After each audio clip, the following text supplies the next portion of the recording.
Trump's offer to Putin, an end to sanctions for nuclear arms cut. London Times.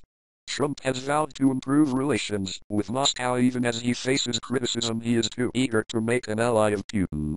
U.S. President-elect Donald Trump will propose offering to end sanctions imposed on Russia for its annexation of Crimea in return for a nuclear arms reduction deal with Russian President Vladimir Putin, he told the Times of London.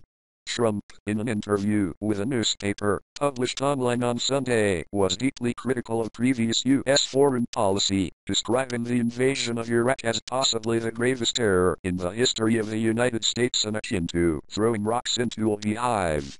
But ahead of his inauguration on Friday as the 45th U.S. president, Trump raised the prospect of the first major step towards nuclear arms control since President Barack Obama struck a new strategic arms reduction treaty with Russia in 2010.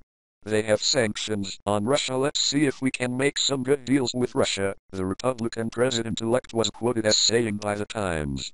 For one thing, I think nuclear weapons should be way down and reduced very substantially. That's part of it.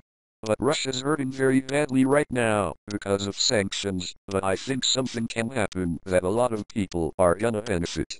The United States and Russia are by far the world's biggest nuclear powers. The United States has 1,367 nuclear warheads on deployed strategic missiles and bombers, while Russia has 1,796 such deployed warheads, according to the latest, published assessment by the U.S. State Department. Trump has vowed to improve relations with Moscow even as he faces criticism he is too eager to make an ally of Putin, a former KGB spy who rose to the top of the Kremlin in 1999.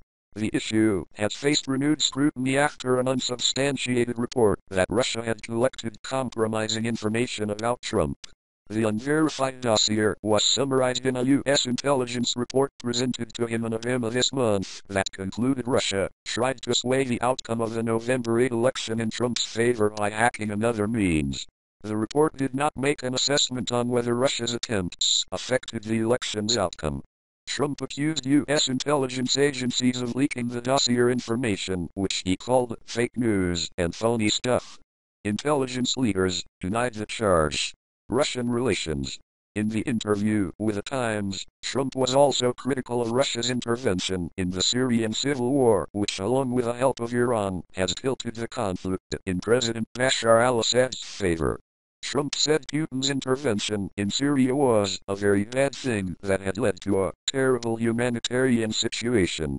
The war has killed more than 300,000 people, created the world's worst refugee crisis and aided the rise of the Islamic State militant group.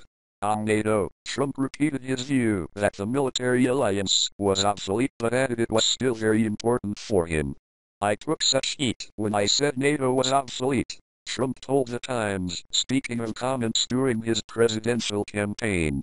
It's obsolete because it wasn't taking care of terror. I took a lot of heat for 2 days, and then they started saying Trump is right. Trump added that many NATO members were not paying their fair share for U.S. protection. A lot of these countries aren't paying what they're supposed to be paying, which I think is very unfair to the United States, Trump said. With that being said, NATO is very important to me. There's 5 countries that are paying what they're supposed to. 5. It's not much.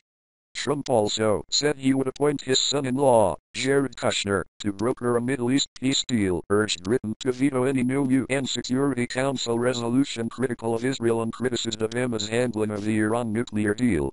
On Britain's vote to leave the European Union, Trump said, Brexit is going to end up being a great thing, and said he was eager to get a trade deal done with the United Kingdom.